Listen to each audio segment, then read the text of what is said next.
اعوذ باللہ من الشیطان الرجیم بسم اللہ الرحمن الرحیم الحمد للہ رب العالمین بارئ الخلائق اجمعین ثم الصلاة والسلام والتحیۃ والاکرام علی سید الانبیاء والمرسلین الذی سمی فی السماء بأحمد وفی الارضین بأبی القاسم محمد اللهم صل على محمد وآل محمد وعجل وعلى اہل بیتہ الطیبین الطاہرین المعصومین الذین اذهب اللہ عنہم الرجس وطہرہم تطہیرا اللهم صل على محمد وآل محمد وعجل لا سیما بقیت اللہ المنتظر روحی و ارواح العالمین لتراب مقدمہ الفدا واللعنة الدائمة الأبدية على أعدائهم ملعونين من يوم عداوتهم إلى قيام يوم الدين وبعد يوم الدين ورحمة الله على محبيهم وشيعتهم ومواليهم أجمعين أما بعد فقد قال الله الحكيم بسم الله الرحمن الرحيم لا تخزني يوم يبعثون يوم لا ينفع مال ولا بنون إلا من أتى الله بقلب سليم صلوات پڑھتے ہیں محمد اللهم صل على محمد وآل محمد وعجل فرجهم۔ مجلس ترحیم ہے، ایصال ثواب کی مجلس ہے۔ بعض احباب جو داغ دیدہ ہیں ان کی تسلی اور ان کے مرحومین کے درجات کی بلندی، ایصال ثواب، مغفرت گناہان کے لیے اس مجلس عزا کا اہتمام کیا گیا ہے۔ تمام حاضرین سے التماس ہے کہ مرحومین کے ایصال ثواب، ان کے گناہوں کی مغفرت اپنے تمام مرحومین کے لیے، تمام شہدائے اسلام کے لیے، تمام ذوی الحقوق کے لیے جو ہماری گردن میں حق رکھتے ہیں اور دنیا سے جا چکے ہیں، سب کے ایصال ثواب کے لیے ایک مرتبہ سورہ حمد اور 3 مرتبہ سورہ اخلاص کی تلاوت فرمائیں۔ بسم اللہ الرحمن الرحیم الرحمن الرحیم مالک یوم الدین ایاک نعبد و ایاک نستعین اهدنا الصراط المستقیم صراط الذین انعمت علیہم غیر المغضوب علیہم ولا الضالین۔ بسم اللہ الرحمن الرحیم قل هو اللہ احد اللہ الصمد لم یلد ولم یولد ولم یکن له کفوا احد۔ بسم اللہ الرحمن الرحیم قل هو اللہ احد اللہ الصمد لم یلد ولم یولد ولم یکن له کفوا احد۔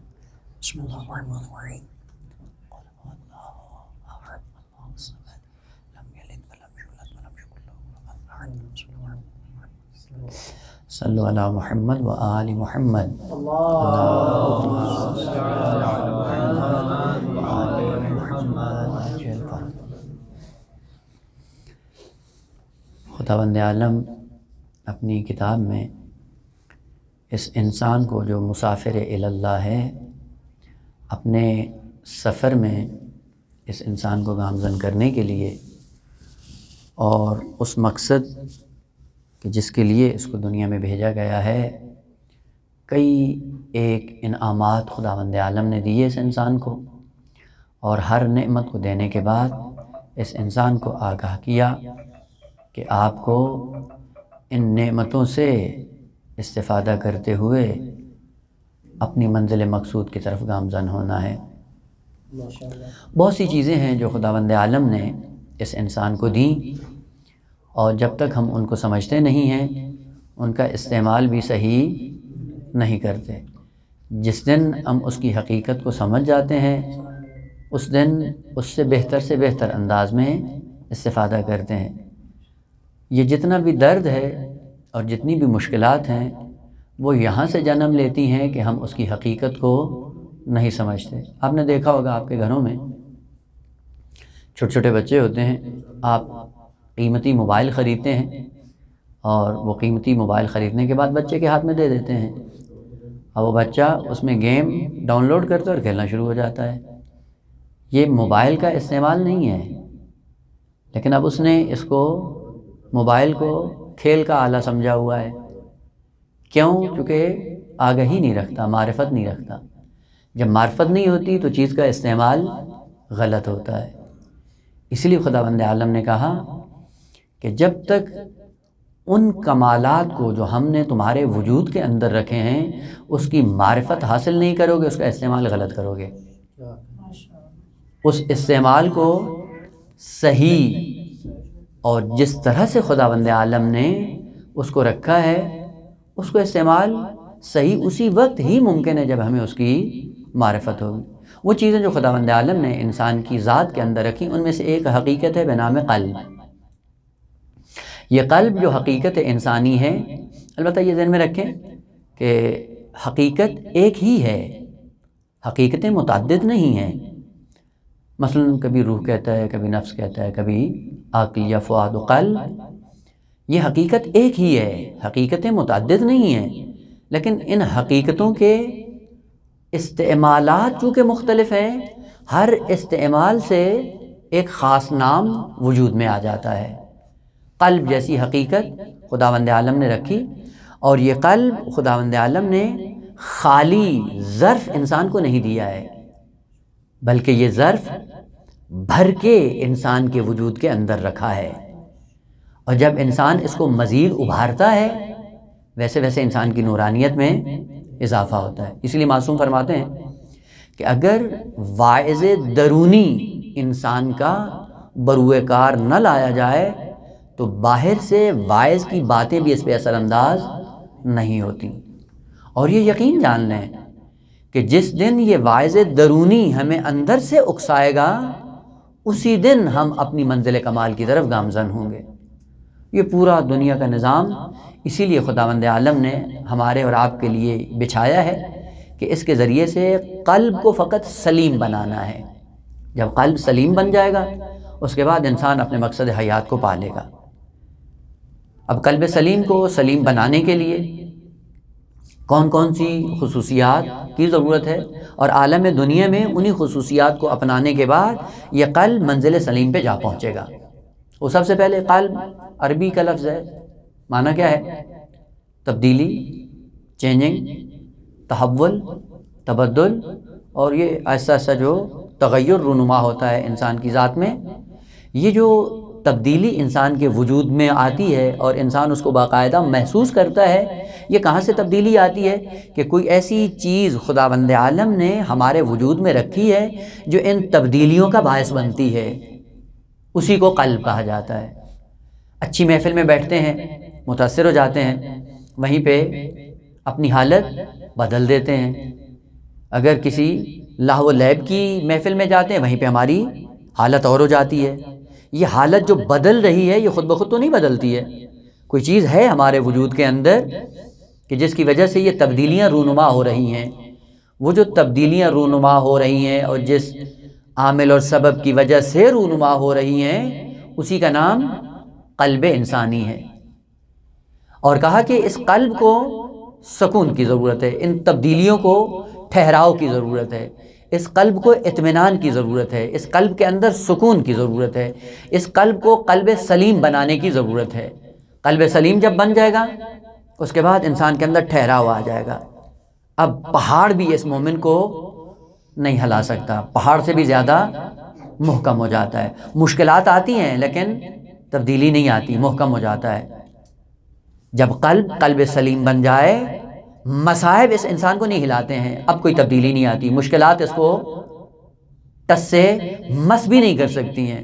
اور نمونے ہیں تاریخ کے اندر، آپ دیکھیں جناب زینب، وہ جو اتنے مصائب دیکھنے کے باوجود جو ایک پہاڑ کی طرح استوار اور محکم ہے، کس وجہ سے ہے کہ قلب سلیم کی مالک ہے، اور جو قلب سلیم کی مالک ہوتی ہیں ان کو مصائب اور مشکلات ہلا نہیں سکتے ہیں۔ اور اسی اطمینان کو حاصل کرنے کے لیے خداوند عالم نے ہمیں دنیا میں بھیجا ہے، قلب کو قلب سلیم بنائے۔ وہ جانتے ہیں صاحبان علم ہے، یہ لفظ سلیم یہ دو معنوں میں استعمال ہوتا ہے، اور خصوصاً جو باپ کی خصوصیات ہوتی ہیں اسی سے پتہ چلتا ہے۔ مادہ سین لام میم کبھی سالمہ سے ہوتا ہے اور کبھی سالومہ سے ہوتا ہے۔ سالمہ ہے روایت میں کہ المسلم من سالم المسلمون، محفوظ رہیں۔ اگر یہ سالمہ سے ہو، عالمہ کے وزن پہ ہو، تو اس کا معنی تحفظ ہے، اطمینان ہے، بچاؤ ہے، محفوظ رکھنا ہے۔ اگر سالومہ سے ہو، فاعلہ کے وزن پہ شارفہ کا وزن ہو، اس کا معنی تحفظ نہیں ہے، اس کا معنی ہوتا ہے مار گزیدہ۔ دعائے کمیل میں آپ پڑھتے رہتے ہیں، امیر المومنین کی خصوصیات میں بھی ہے بعض روایت میں، یتململو کتململ السلیم۔ اب وہ معنی ہم ایک ہی کرتے ہیں چونکہ پیچھے معلوم نہیں ہوتا ہے کہ وزن جب چینج ہوتا ہے معنی چینج ہو جاتا ہے۔ آپ نے دیکھا ہے جس کو سانپ ڈس لیتا ہے اس کا اضطراب چھن جاتا ہے، سکون ختم ہو جاتا ہے۔ بس لفظ سلیم یہ معلوم ہونا چاہیے سالمہ سے ہے یا سالومہ سے ہے۔ سالومہ سے ہو انسان کا سکون تباہ ہو جاتا ہے۔ بعض لوگ ایسے ہیں کہ جنہوں نے قلب سلیم کو سلیم سالومہ سے بنایا ہوا ہے، زندگیوں میں کوئی سکون نہیں ہے، ہمیشہ اضطراب کا شکار ہیں، یہ بھی قلب سلیم کے مالک ہیں۔ اور ایک وہ ہے جس نے قلب سلیم کو سالمہ سے سلیم بنایا ہوا ہے، اس کی زندگی بھی ایک طرح کی ہے۔ یہ ہم پہ ڈیپینڈ کرتا ہے کہ ہم سلیم سالومہ سے اپنے دل کو بنائیں یا سلیم سالمہ سے اپنے دل کو بنائیں۔ اکثریت بشریت کی آپ دیکھ لیں، قلب سلیم بنایا ہوا ہے لیکن سالومہ سے ہے، کوئی زندگی میں سکون نہیں ہے، جتنا بھی دے دو پیٹ بھرتا ہی نہیں، اطمینان آتا ہی نہیں، اور کہتے ہیں کہ جی قلب سلیم کے مالک ہیں۔ یہ قلب سلیم سالمہ سے نہیں ہے، سالومہ سے ہے۔ اس قلب سلیم کو سلیم بنانے کے لیے سالمہ سے کہ یہ محفوظ ہو جائے، یہ مطمئن ہو جائے، اس کے اندر سکون اور وقار آ جائے، اور جیسے ہی سکون اور وقار آئے گا قلب میں اطمینان آ جائے گا، جیسے ہی قلب میں اطمینان آئے گا انسان اپنے مقصد حیات کو پالے گا۔ اس قلب کو قلب سلیم بنانے کے لیے کیا چاہیے، کیا کرنا چاہیے؟ خدا نے ذکر کیا ہے کہ انسان کو دنیا میں بھیجا گیا ہے قلب سلیم بنانے کے لیے، اور قلب سلیم یعنی اطمینان کی منزل پہ آنا ہے۔ وہ کیسے اطمینان آئے؟ کون سی چیز اس کے اندر ڈالیں کہ جس کے بعد یہ قلب سلیم بن جائے اور انسان مطمئن ہو جائے؟ خداوند عالم نے 4 ارکان ذکر کیے ہیں اس قلب سلیم کے لیے کہ اگر یہ 4 چیزیں اس کے اندر ہوئیں، یہ قلب سلیم ہے سالمہ سے، اور ایک ایک کر کے اس کو اپنے دل کے اندر اتارنے کی ضرورت ہے، سننے کی نہیں، مقام عمل میں اس چیز کو دل میں اتارنے کی ضرورت ہے۔ پہلا رکن کہ جس سے یہ قلب سلیم بنتا ہے اس کا نام ہے ہجرت۔ وَمَن يَخْرُجْ مِن بَيْتِهِ مُهَاجِرًا إِلَى اللَّهِ وَرَسُولِهِ ثُمَّ يُدْرِكْهُ الْمَوْتُ فَقَدْ وَقَعَ أَجْرُهُ عَلَى اللَّهِ۔ اگر ہجرت کر جائے انسان اور ہجرت کے رکن کو اپنے دل میں اتار لے، خداوند عالم فرماتا ہے کہ یہ مقصد حیات کو بھی پہنچ گیا ہے، اور اس کا عدر دنیا میں کوئی طاقت ہے ہی نہیں جو اس کو دے سکے، اور اس کا عدر مجھ پہ ہے۔ آپ نے دیکھا ہے بعض عبادات ہیں کہ جن کے لیے خداوند عالم نے کہا ہے ان عبادتوں کا عدر حور العین نہیں ہے، ان عبادتوں کا عدر جنت نہیں ہے، ان عبادتوں کا عدر پیسہ نہیں ہے، عزت نہیں ہے، آبرو نہیں ہے، کچھ بھی نہیں ہے، ان عبادتوں کا عدر میری ذات ہے۔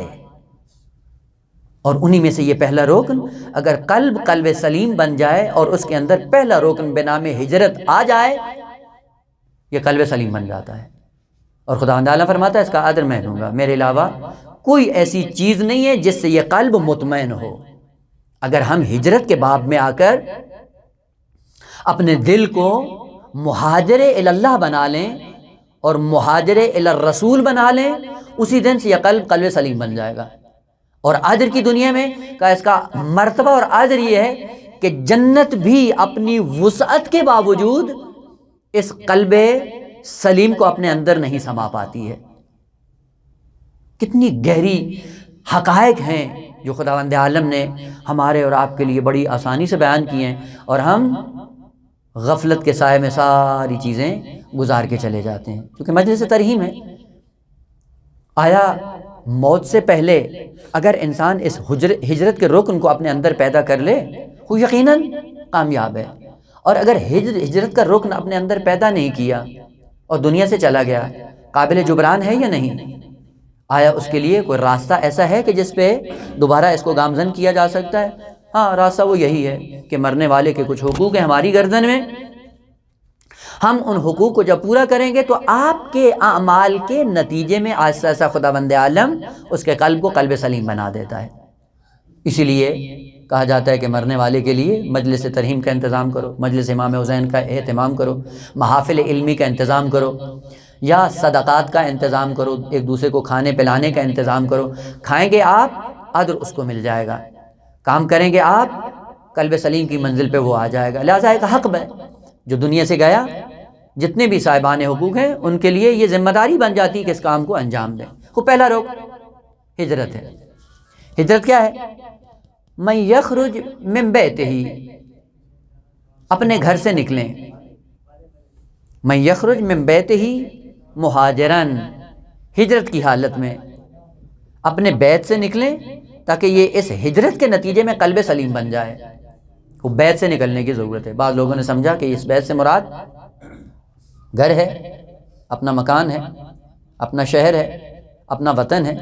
اپنے وطن سے جب نکلیں گے، جس طرح کہ آج ہم مہاجر بنے ہوئے ہیں، اپنے ملک کو چھوڑ کے آئے ہوئے ہیں دیار غیر میں، اور اپنے آپ کو مہاجر سمجھتے ہیں کہ یہاں پہ آئے ہوئے ہیں، اور یہ ہجرت ہم نے کی اور اس ہجرت کے بعد ہمیں وہ اجر نہیں ملا۔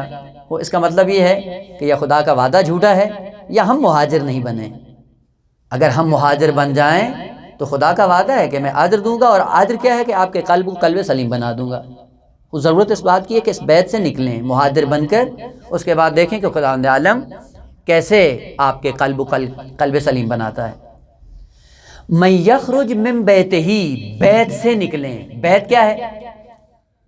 یہ لفظ بیت یہ بھی عجیب ہے کلمہ۔ لفظ بیت، بے یہ تے، اس کی جمع کبھی بیوت ہوتی ہے اور کبھی ابیات ہوتی ہے۔ ابیات ہو تو معنی بیت کا الگ ہے، بیوت ہو تو معنی الگ ہے۔ جمع سے اس مفرد کا معنی بدل جاتا ہے۔ بیت کی جمع ابیات ہو تو اس کا معنی اب گھر نہیں ہے، اگر بیت کی جمع بیوت ہو تو اس کا معنی گھر ہے۔ ایک ہی کلمہ ہے، جمع سے معنی بدل گیا۔ البتہ یہ قرآن کی چاشنی ہے، قرآن نے ایسے کلمات کو بڑی خوبصورتی کے ساتھ بیان کیا ہے کہ جیسے یہ کلمے کی جمع کا وزن بدلتا ہے، مفرد کا معنی بدل جاتا ہے۔ لفظ شہر سنا ہے؟ شہر بمعنی ماہ، عدد، وہ 30 ہو یا 31 ہوں، یہ ماہ کے معنی میں استعمال ہوتا ہے کلمہ جب اس کی جمع اشہر ہو، افعل کے وزن پہ، اور جب یہ شہر جمع شہور کے طور پہ استعمال ہوتا ہے، اس کا معنی مہینہ نہیں ہے، اس کا معنی اب عالم ہے۔ شہر یعنی عالم، شہور یعنی علماء۔ ان عدت الشہور عند اللہ 12 شہرا یوم خلق السماوات والارض، ابھی تو زمین و آسمان خلق نہیں ہوئے تھے اور شہور کی تعداد 12 تھی۔ اس کا مطلب ہے کہ جمع بدلتی ہے، معنی بدل جاتا ہے۔ من یخرج من بیتہ، بیت کا معنی کیا کریں؟ گھر کریں، شعر کہیں، کیا کہیں؟ کہا جمع سے معین ہوگا کہ جو جمع بنے گی اسی سے معنی بدل جائے گا۔ مہاجر بننے کے لیے اپنے بیت سے نکلنا پڑتا ہے۔ بیت جس کی جمع بیوت ہے، اس بیت سے باہر آئیں۔ یہ بیت کیا ہوتا ہے؟ بیت اس کا عربی میں معنی کیا ہوتا ہے؟ بیداری، سونا نہیں ہوتا۔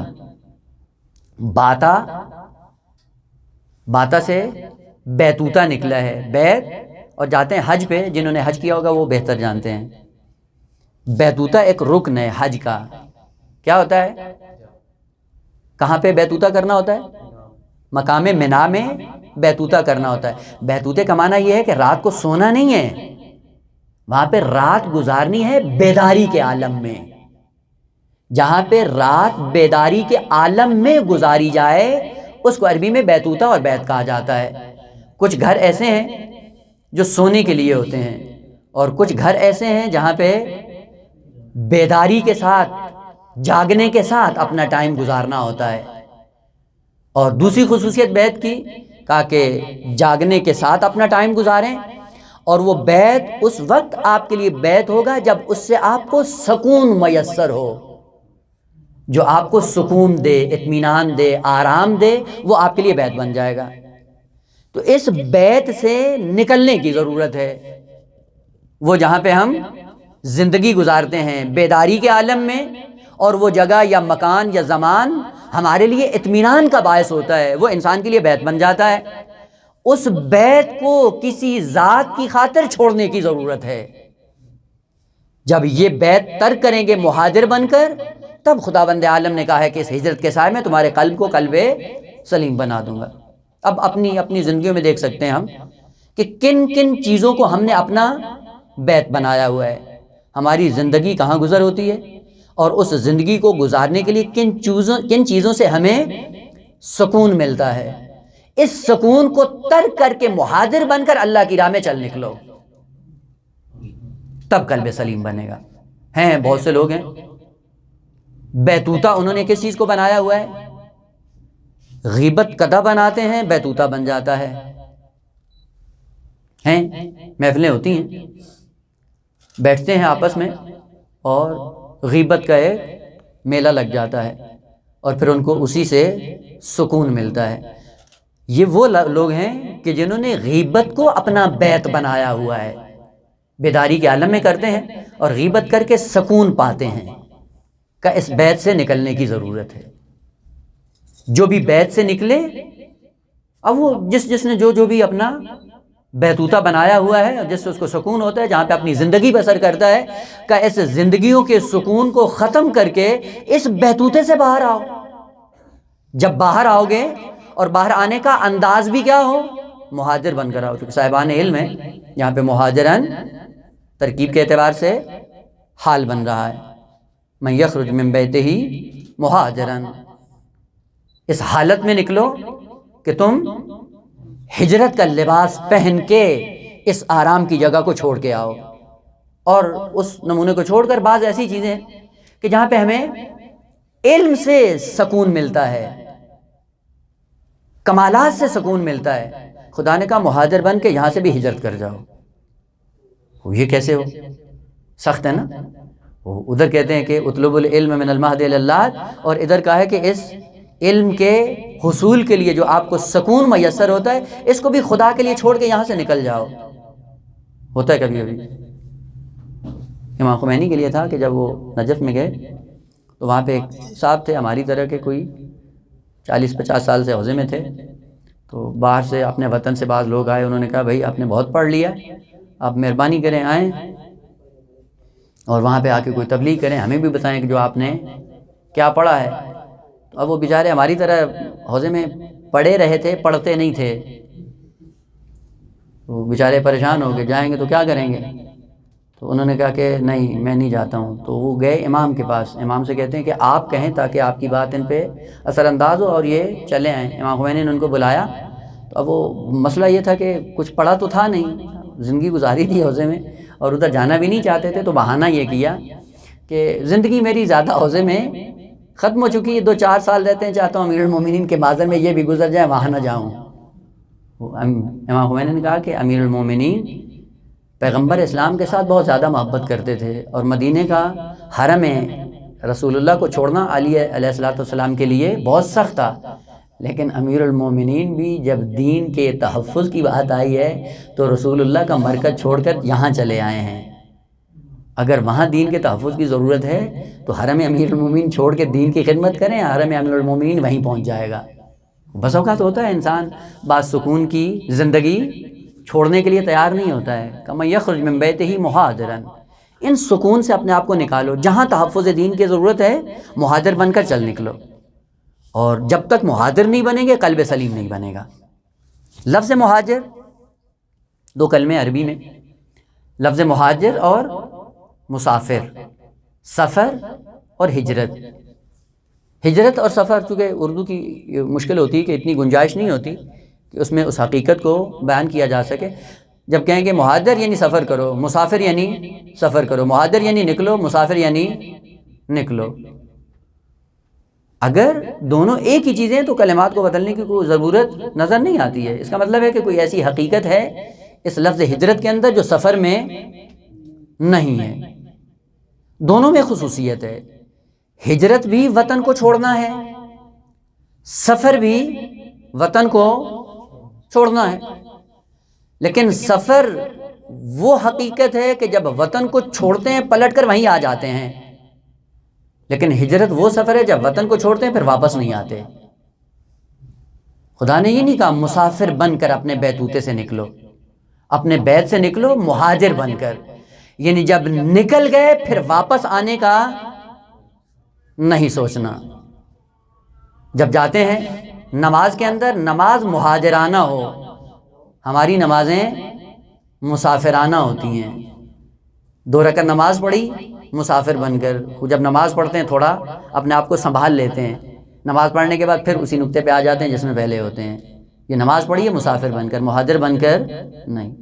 اگر نماز میں وہ کیفیت طاری ہوتی ہے انسان پر تقرب الہی کی، اور یہ نماز مہاجرانہ ہو، تو یہ نماز مہاجرانہ ان تمام تر رذائل کی طرف دوبارہ نہیں لے کے جاتی جن کو چھوڑ کر ہم اللہ کی بارگاہ میں مصلی پہ آتے ہیں۔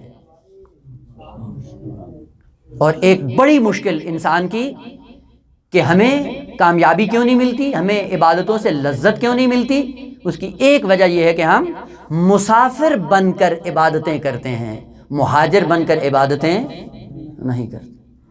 خدا نے کہا مہاجر بن کر عبادت کرو، اور مہاجر کا ایک رکن جب آپ عبادت میں آتے ہیں،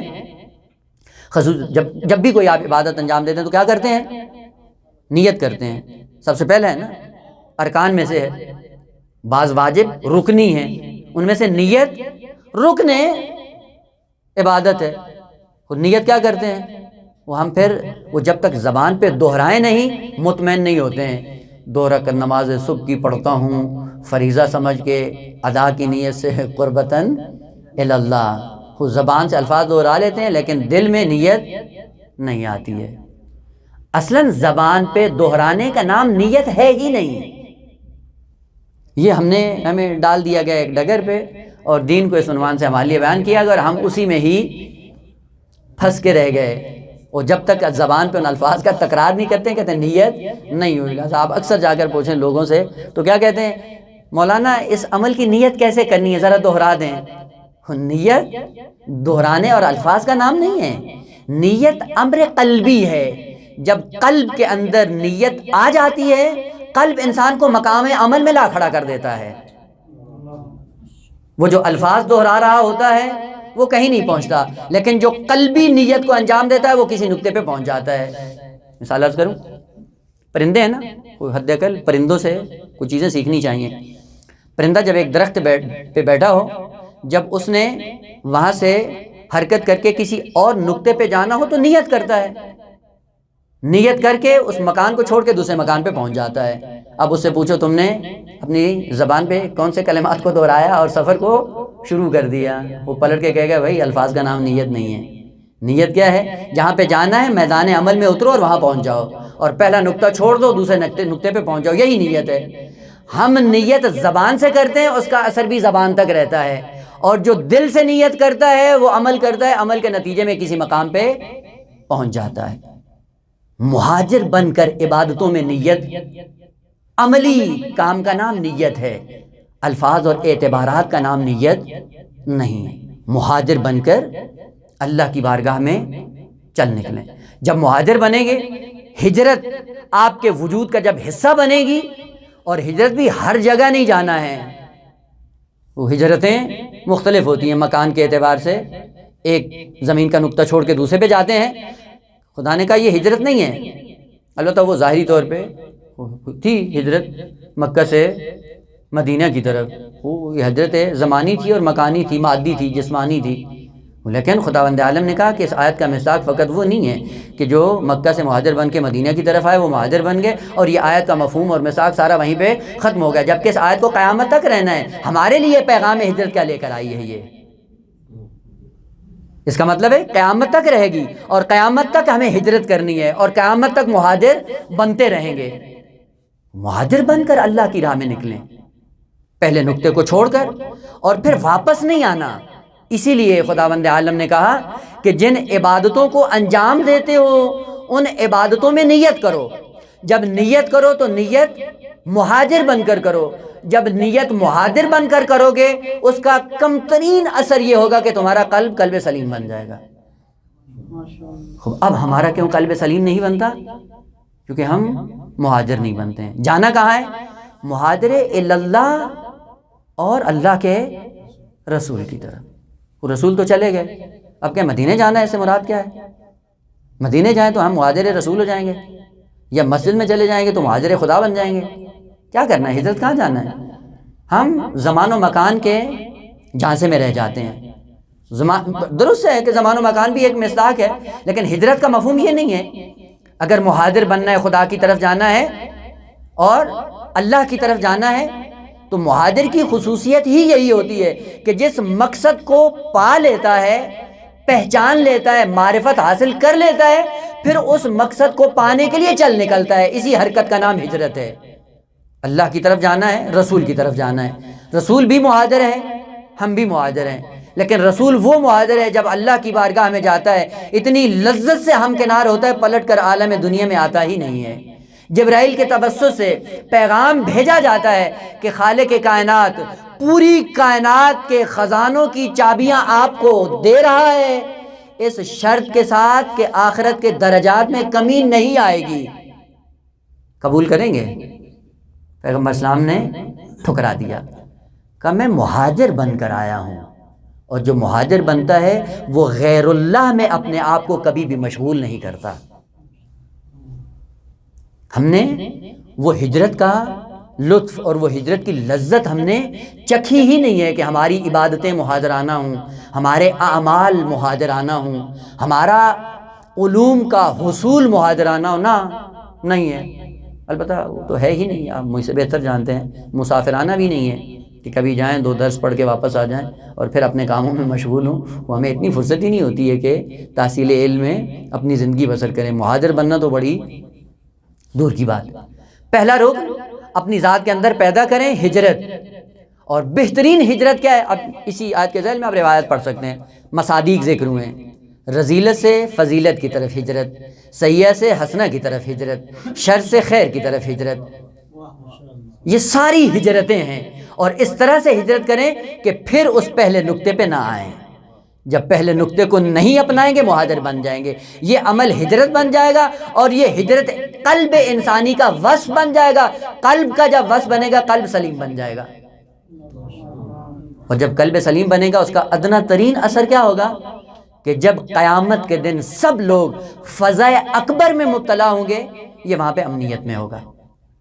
وَهُم مِّن فَزَعٍ يَوْمَئِذٍ آمِنُونَ. کیوں؟ چونکہ قلب سلیم لے کر آئے ہیں. قلب سلیم کا پہلا رکن ہجرت ہے.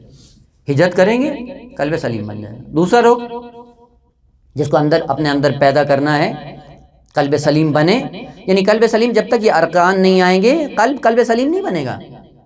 ہجرت. 2 سبقت. اگر سبقت ہے تو قلب سلیم ہے، اور اگر سبقت نہیں ہے یہ قلب سلیم نہیں ہے، کیونکہ ہر چیز کو اپنی علامات سے پہچانا جاتا ہے. سبقت کیا ہے؟ قرآن نے ذکر کی، سابقوا الی مغفرۃ من ربکم یا فاستبقوا الخیرات. خیرات میں سبقت لینا ہے. اسی سے کلمہ کیا نکلا ہے؟ مسابقہ، باب مفاعلہ. مسابقہ کا معنی کیا ہے؟ کہ جب 2 آدمی ایک چیز کے حصول کے لیے حرکت کرتے ہیں تو ایک دوسرے پہ سبقت لے جاتے ہیں. ایک کو پیچھے چھوڑ دیتے ہیں، دوسرا آگے بڑھ جاتا ہے. وہ حکیم تھا، اس نے بڑی خوبصورت بات کی. اپنے شاگرد سے کہا، ایک لائن کھینچی، لائن کھینچنے کے بعد کہا اس کو چھوٹا کرو. اس نے لائن کو 2 نیم کر دیا، بیچ میں کاٹ کے 2 ٹکڑے کر دیے. حکیم نے کہا اٹھ کے چلے جاؤ، اس قابل نہیں ہو کہ میں تمہیں کچھ پڑھاؤں. وہ پھر آیا، کیا کروں؟ نہیں سمجھ میں آئی کہ کیا کرنا ہے. اگلے دن آیا اور وہ حکیم بتاتا ہے کہ اگر اس کو چھوٹا کرنا ہے اس کو نہیں چھیڑو. اس کے ساتھ ایک لمبی سی لائن کھینچی، اس کے مقابلے میں جب یہ نظر آئی تو چھوٹی نظر آئی. مسابقہ اس طرح سے کرنا ہے، دوسروں کی ٹانگیں نہیں کھینچنی ہیں. بعض ہیں جو دوسروں کی ٹانگیں کھینچ کے آگے بڑھتے ہیں، یہ مسابقہ نہیں ہے. وہ جو جا رہا ہے اس کو نہیں چھیڑو، آپ کمالات کی دنیا میں اس سے آگے نکل جاؤ تاکہ وہ خود چھوٹا نظر آئے. ہمارے ہاں مفاہیم الٹے ہو جاتے ہیں. مسابقہ لگانا ہے، مسابقہ کمانا کیا ہے؟ اب وہ کہیں پہ پڑھ رہا ہے تو استاد کو کہیں گے یہ یوں ہے، یہ وہاں ہے، یہ فلاں، استاد پڑھانا چھوڑ دیتا ہے. یہ مسابقہ نہیں ہے. آپ اس کو اپنے حال پہ چھوڑ دیں، اس کو کام کرنے دیں. آپ کو جو کرنا ہے، آپ کمالات کی دنیا میں اس کمال کو اپناؤ کہ اس کمال کے مقابلے میں جب یہ نظر آئے تو چھوٹا نظر آئے. بعض لوگ کیا کرتے تھے؟ ان کا کام یہ ہوتا تھا کہ اپنے آپ کو بڑا ظاہر کرنے کے لیے دوسروں کو نیچے لے آتے تھے. اور یہ کام کب سے شروع ہوا ہے؟ یہ بنو امیہ سے شروع ہے. چونکہ بنو امیہ وہ خاندان ہے جو قد کے بونے لوگ تھے. بونے ہوتے ہیں، بونے سمجھتے ہیں؟ جو قد میں بونا ہوتا ہے، چھوٹے قد کے بونے.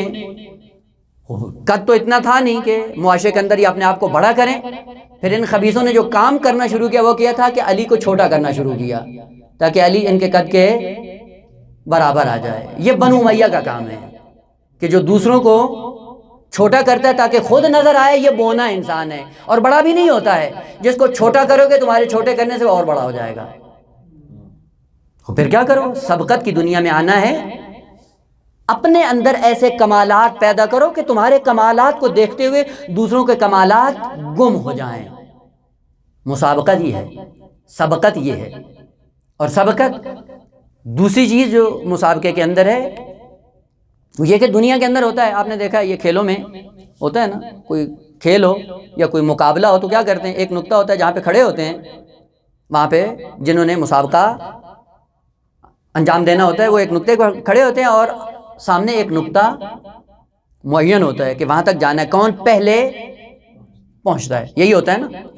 وہ پھر ریفری آتا ہے، وہ سیڑھی پہ جاتا ہے، پھر یہ دوڑنا شروع کرتے ہیں. جو پہلے پہنچ جاتا ہے کہتے ہیں یہ وہ سابق بن گیا، اور جو پیچھے رہ جاتا ہے وہ بیچارہ لاحق بن گیا. سبقت یہ ہوتی ہے کہ ایک نقطہ ایک معین ہوتا ہے اور وہ نقطہ جامد ہوتا ہے اور یہ حرکت کر کے وہاں تک جاتا ہے. خدا نے کہا جب تم مسابقہ لگاؤ گے تو مسابقہ دنیا والا نہیں ہے، میرے مسابقے کی خصوصیت الگ ہے. وہاں پہ نقطہ جو مقصد بن کر جہاں پہ جاتے ہو وہ رکا ہوتا ہے، لیکن میری ذات کے لیے جب تم چلتے ہو تم ایک قدم چلو میں 10 قدم چل کے تیری طرف آتا ہوں. نعرہ حیدری. خدا نے کہا جب تم مسابقے میں آؤ گے میری ذات کے لیے میں اپنی جگہ پہ رکا نہیں رہوں گا. تم ایک قدم چلو میں 10 قدم آپ کی طرف چل کے آتا ہوں. مثال عرض کروں، بات ذہن میں آ جائے. کبھی کبھی ماں چھوٹے بچے کو چلنا سکھاتی ہے اور بچہ شروع میں ظاہر چلنے کے قابل نہیں ہوتا. شروع میں جب بچہ چلنا شروع ہوتا ہے تو کیا ہوتا ہے؟ کبھی چلتا ہے، کبھی گر جاتا ہے، کبھی چلتا ہے، کبھی گر جاتا ہے. پھر ماں کیا کرتی ہے؟ ہاتھ پکڑتی ہے، ایک نقطے پہ جا کے اس کو کھڑا کر دیتی ہے اور خود دور کھڑی ہو جاتی ہے اور اسے کہتی بیٹا چل کر میرے پاس آؤ. بچہ ایک قدم اٹھاتا ہے، دیکھتی ہے کہ شاید یہ لڑکھڑا جائے. جیسے ہی وہ ایک قدم اٹھاتا ہے ماں 10 قدم بڑھ کر اس کو اپنے سینے سے لگا لیتی ہے. مسابقہ یہ ہے، تم ایک نقطہ ایک قدم اٹھاؤ خدا کے لیے، خدا آئے گا تمہاری طرف. کیوں؟ یہ مسابقے کی صورت میں، یہ سبقت کی صورت میں اللہ کی بارگاہ میں آ رہا ہے. اور خداوند عالم یہ فرماتا ہے سبقت بھی ایسے نہیں ہے کہ تم بھی چلتے ہو میں بھی چلتا ہوں. خدا کہتا ہے تم آہستہ چلتے ہو، میں ہرولے کی صورت میں چلتا ہوں. ہرولہ دیکھا ہے نا؟ جو حج پہ گئے ان کو پتہ ہوگا. جب انسان حج پہ جاتا ہے مقام صفا و مروہ کے درمیان سعی کرتا ہے، دوڑتا ہے. اس سعی کی شرط یہ ہے کہ وہ سعی ہرولے کی صورت میں ہونی چاہیے. ہرولہ کیا ہوتا ہے؟ ہرولہ بھی حرکت ہے نہ، چلنا نہیں ہے، دوڑ نہیں لگانی ہے. ہرولے کی صورت یعنی نہ پیدل چلنا کہلائے نہ دوڑ کہلائے. اس بیچ کی جو کیفیت ہے اس کو ہرولہ کہا جاتا ہے. خدا نے کہا میں ہرولے کی صورت میں آپ کی طرف آتا ہوں. اہل بیت نے بھی یہی کہا ہے کہ اگر تم سبقت کے میدان پہ آ جاؤ تم ایک قدم چلو ہم 10 قدم بڑھ کر آپ کی طرف آئیں گے. کیوں آج ہم اہل بیت سے محروم ہیں؟ چونکہ مقام سبقت میں نہیں آتے. اور جب تک مقام سبقت میں نہیں آئیں گے قلب سلیم نہیں بنے گا، اور جب قلب سلیم نہیں بنے گا قیامت کے دن محفوظ نہیں ہوں گے. اسی قلب سلیم کے سائے میں محفوظ رہنا ہے. سبقت سابقوا الی مغفرۃ من ربکم، سبقت کے بعد تیسرا رکن سرعت، اور یہ دونوں آیتیں ایک عنوان سے، سابقوا الی مغفرۃ من ربکم اور سارعوا الی مغفرۃ من ربکم، دونوں آیات ایک ہی ہیں، لیکن ایک میں کلمہ سابقوا ہے، دوسرے میں سارعوا ہے، کہ جب سبقت کی دنیا میں آتے ہو، کمالات کی دنیا میں اترتے ہو، تو پھر سبقت کے بعد اپنی حرکت کے اندر سرعت ایجاد کرو۔ اور سرعت کس لیے؟ کیوں سرعت کرو؟ بہت خوبصورت ہے دین اور بہت خوبصورت ہیں تعلیمات قرآن، اگر ان کی گہرائی انسان کو پتہ چل جائے، اس کے بعد انسان کا سکون ختم ہو جاتا ہے، نیندیں اڑ جاتی ہیں، انسان کے اندر اضطراب پیدا ہو جاتا ہے، اور اضطراب جب پیدا ہوتا ہے انسان حرکت کے سائے میں کمالات کو اپنانے کے بعد اپنے آپ کو مطمئن بنا دیتا ہے۔ سورت سے کیوں کام لیں بھائی؟ کہا کہ ہم نے تمہیں اسفل السافلین میں رکھا ہے، بلایا اعلیٰ علیین کی طرف ہے، اور سفر تمہارا بڑا طویل ہے، اور تمہیں مہاجر بن کر یہ سفر طے کرنا ہے، اگر آہستہ آہستہ چلے تو اس مقصد کو نہیں پا سکو گے۔ ہجرت اپناؤ، سبقت اپناؤ، سبقت کے بعد سرعت سے کام لو۔ کیوں سرعت سے کام لو؟ کہ اس لیے کہ ٹائم کم ہے، سفر بہت زیادہ ہے۔ دیکھیں، آپ کو اگر کہیں ایئرپورٹ پہ جانا ہو، آپ کی فلائٹ ہو، اور لکھا جاتا ہے کہ 3 گھنٹے پہلے آپ آ جائیں اگر بین المللی فلائٹ ہے، اور اگر داخلی ہے تو 2 گھنٹے پہلے آ جائیں۔ وہ فلائٹ کا ٹائم ہے، ابھی اس میں آدھا گھنٹہ رہتا ہے، اس میں آپ کی کیفیت کیا ہوتی ہے؟ اب وہ تو محسوس کرنے کی بات ہے نا، جب دیکھتے ہیں ٹائم شارٹ ہے اور اگر سرعت سے کام نہ لیا تو فلائٹ نکل جائے گی، اب اس کی کیفیت کیا ہوتی ہے؟ اسی کیفیت کو عربی میں سرعت کہا گیا ہے۔ اس سرعت کے ساتھ اپنے آپ کو اپنے مقصد حیات کے لیے استعمال کرو، سری ہو جاؤ۔ لیکن سرعت کا مقصد بھی خدا نے ذکر کیا، وَسَارِعُوا إِلَىٰ مَغْفِرَةٍ مِّن رَبِّكُمْ، جانا کہاں ہے؟ مغفرت کی طرف جانا ہے۔ سرعت مغفرت کے لیے ہو، سبقت مغفرت کے لیے ہو۔ اگر مغفرت کی طرف بڑھیں گے، یہ سرعت تیسرا رکن جب پیدا ہوگا قلب سلیم بن جائے گا۔ بات آ گئی، یہاں پہ اس کو تھوڑا سا عرض کر دوں اور آپ کی زحمت تمام، انشاءاللہ باقی ارکان اگر فرصت ہوئی تو عرض کروں گا۔ قرآن نے 3 کلمے استعمال کیے ہیں،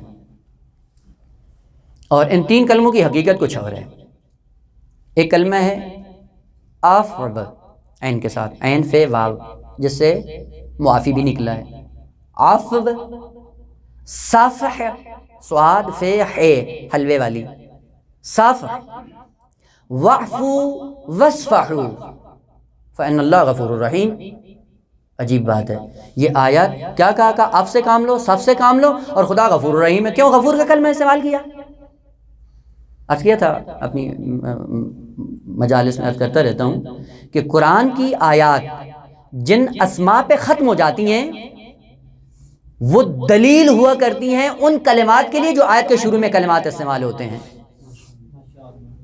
یوں نہیں ہوتا ہے کہ آیت یہ کوئی سجاوٹ تھی، کوئی شاعر کا شعر تھا کہ وزن باقی رکھنا تھا تو کلمہ استعمال کر دیا، نہ، وزن کو برقرار نہیں رکھنا ہے۔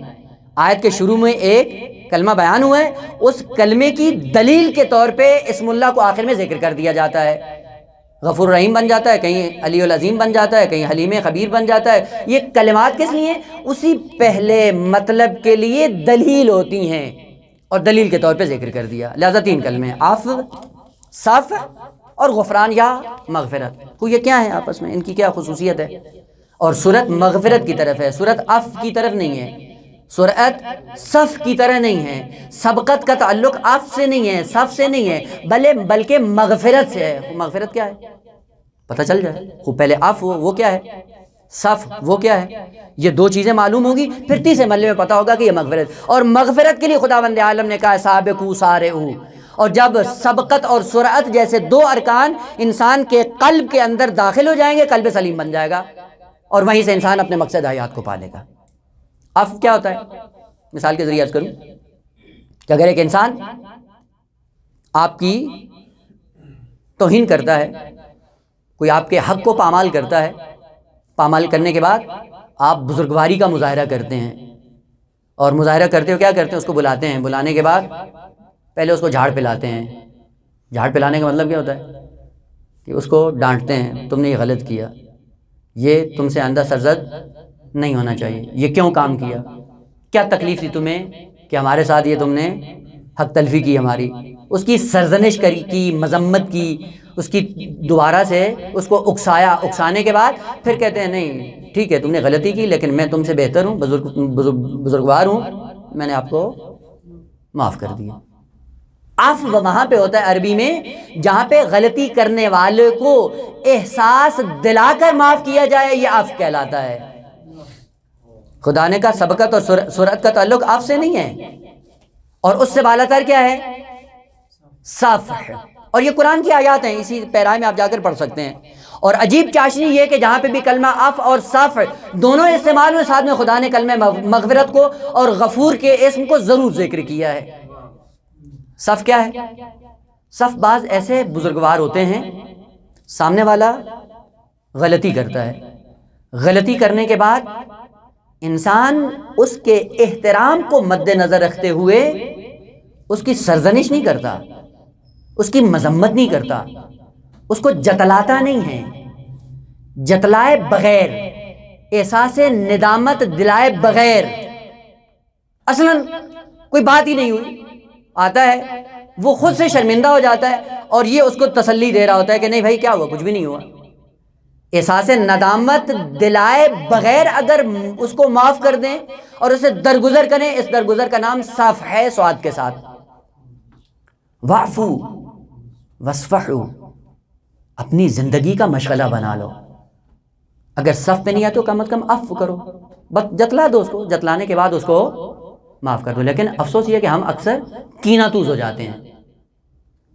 وہ کینہ توزی کا عالم کیا ہوتا ہے جی؟ وہ کوئی مصیبت زدہ ہے، فرض کریں کسی کا کوئی مر گیا ہے، وہ مر گیا ہے تو جاؤ، اگر اپنی بزرگواری ہے، مقام انسانیت میں ہو، قلب سلیم کے مالک بننا چاہتے ہو تو جاؤ جا کے فاتحہ پڑھ لو.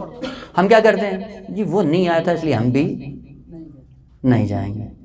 وہ کوئی آیا تھا کہ میں جاؤں؟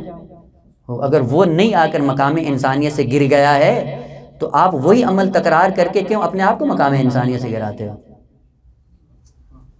امیر المومنین کیا فرماتے ہیں کہ برا شخص جب اپنی برائی کو برائی سمجھتے ہوئے کرتا ہے اور وہ اس بات پر مجبور ہے کہ برائی چھوڑنے کے لیے آمادہ نہیں ہے، تو اس کے عمل کی وجہ سے آیا میں کم عقلی کا شکار ہو کے اس اچھائی کو جو اچھائی سمجھتا ہوں اس سے دستبردار ہو جاؤں.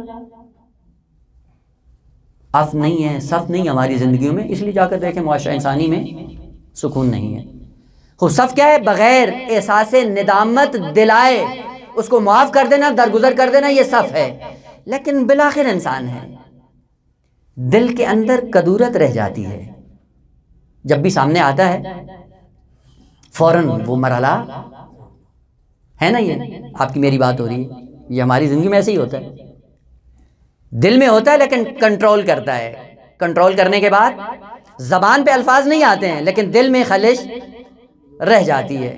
جب دل کے اندر احساس رہ جائے، زبان پہ اظہار نہ ہو اور آپ درگزر کر دیں، اس درگزر کو صفح کہا جاتا ہے. مغفرت اس سے بالاتر ہے، اور وہ کیا ہے؟ اب قرینے سے پتہ چل گیا. مغفرت کس درگزر کو کہا جاتا ہے کہ نہ فقط اس کو احساس دلاؤ زبان کے ذریعے، نہ فقط یہ کہ دل کے اندر اس کینے کو رکھ لو، دل سے بھی ختم کر کے اصلا کوئی واقعہ ہوا ہی نہیں ہے اور اس سے درگزر کر دینا، یہ غفران کہلاتا ہے. محمد وعلی محمد صلوات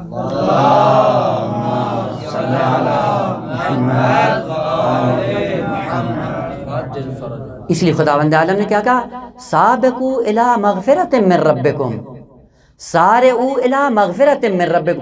چاہتے ہو خدا تمہیں معاف کر دے اور اس طرح سے معاف کرے کہ نہ خالق ہماری دنیا میں آبرو ریزی کرے اور نہ قیامت کے دن آبرو ریزی کرے، نہ اصلاً کارخانہ قدرت میں کوئی خلش باقی رہے، بلکہ دل سے بھی نکل جائے، زبان پہ بھی نہ آئے، اور اس طرح سے درگزر کرے.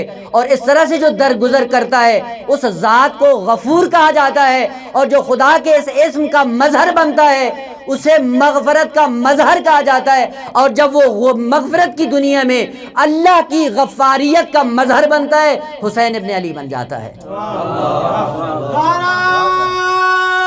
حسین علی جب وہ مغفرت کی دنیا میں آ کر معاف کرتا ہے، درگزر کرتا ہے، حسین ابن علی بن جاتا ہے۔ حر وہ شخص ہے جس نے کربلا کا نقشہ بدلا ہے۔ حر نہ ہوتا کربلا رونما نہ ہوتی، یہ یقین جان لیں۔ اگر اس نے آ کے امام کے سواری کی لگام میں ہاتھ نہ ڈالا ہوتا اور امام کو نہ روکا ہوتا، واقعہ کربلا کبھی بھی رونما نہ ہوتا۔ جس حر کی وجہ سے واقعہ کربلا رونما ہوا، جس کی وجہ سے اصحاب و انصار و اہل بیت کو تشنہ لبی کے عالم میں امام نے اللہ کی بارگاہ میں قربان کر دیا، اس کا مؤثر، اس کا مسبب، اس کی مین وجہ حر تھا۔ اتنا بڑا گناہ کار ندامت جب آتی ہے اس کے وجود میں، آنکھوں کے پٹی باندھ کر بارگاہ ابا عبداللہ میں آتا ہے، پاؤں کی طرف بڑھنا چاہتا ہے، امام اٹھا کر سینے سے لگا لیتے ہیں۔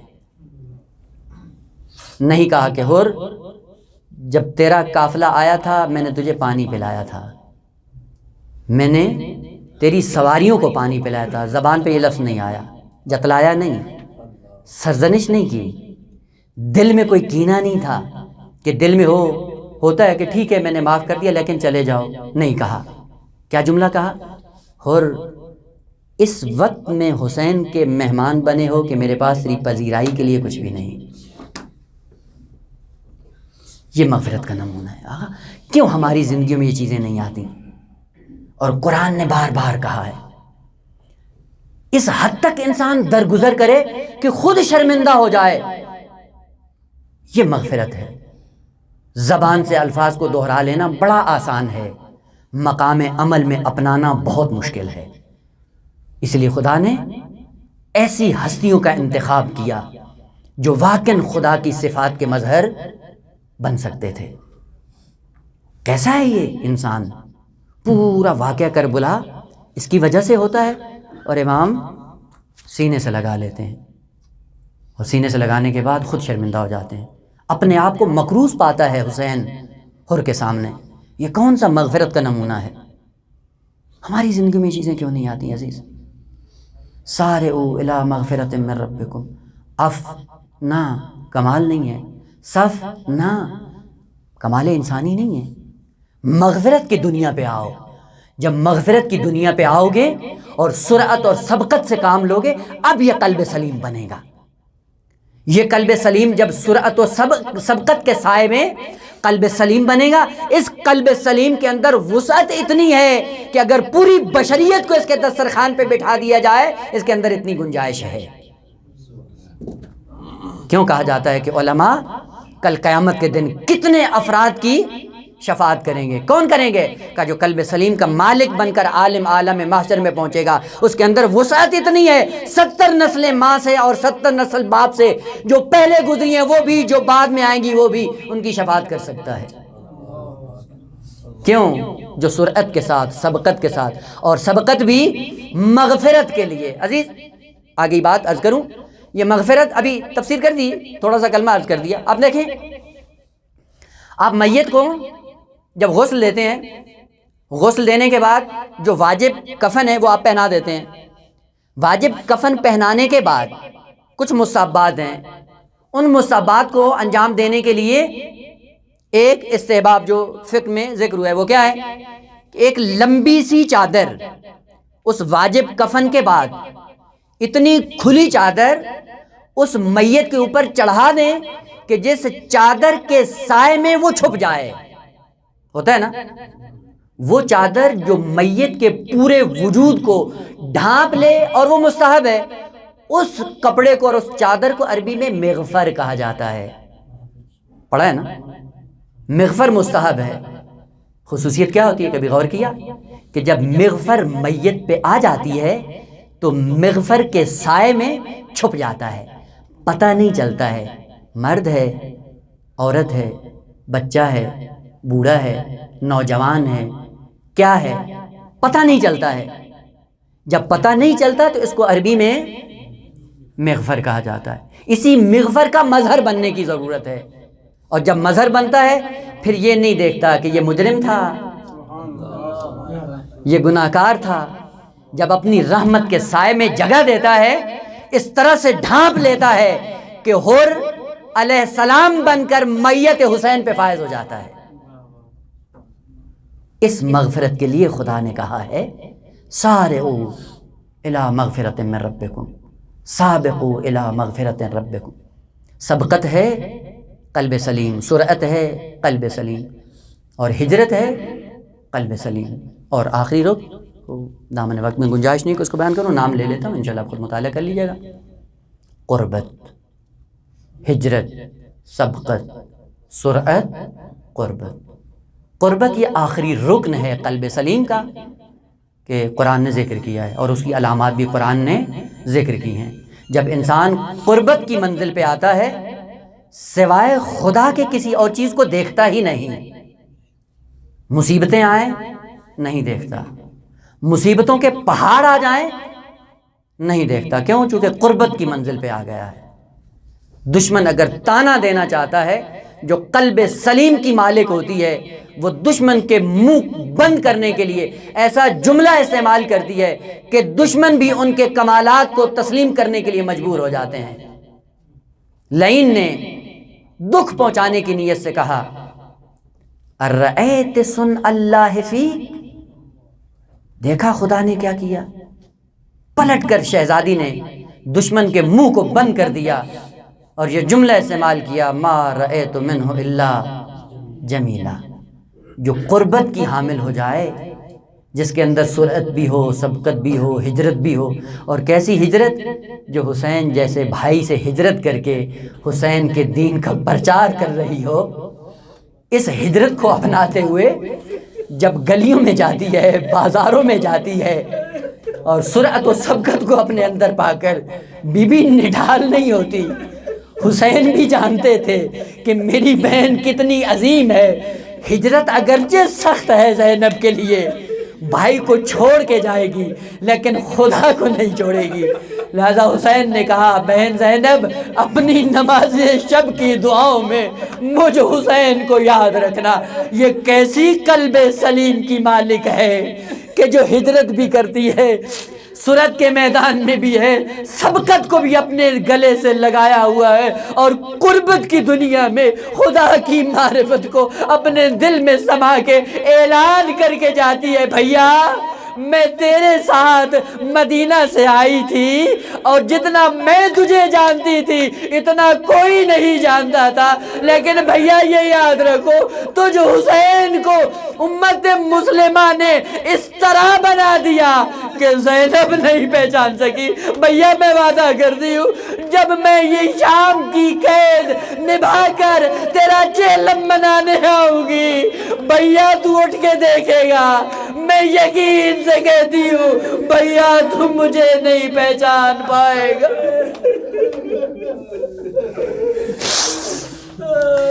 اللہ لعنت اللہ علی الظالمین